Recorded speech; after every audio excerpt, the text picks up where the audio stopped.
After years of families pushing for justice in the murders of Destiny Lloyd and Rosenda Strong on the Yakima Reservation, prosecutors have finally filed charges in connection with their deaths. Apple Valley News Now's Emily Goodell spoke with the U.S. Attorney's Office. They're saying they're ramping up efforts to prosecute cases of missing and murdered Indigenous people with a new outreach program.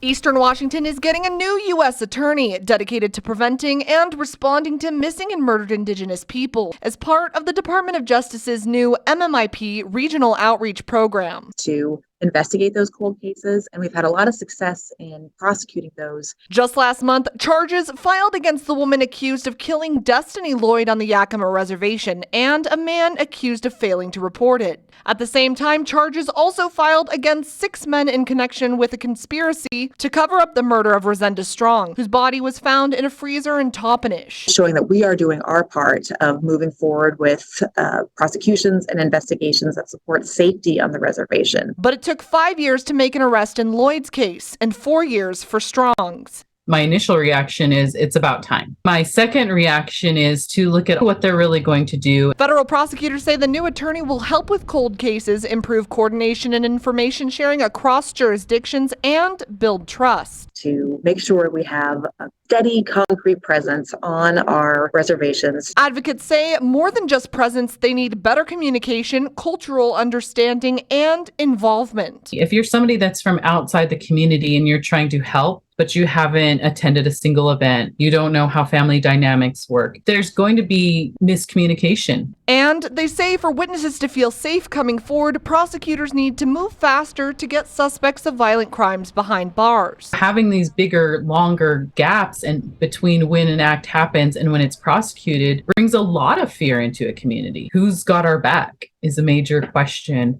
that's out there for community members with regards to MMIP cases. Federal prosecutors say they hope to prove to the community that they're in it for the long haul and that the new resources will help them get justice for victims and hold the people responsible for their deaths accountable. In Eastern Washington, Emily Goodell, Apple Valley News Now.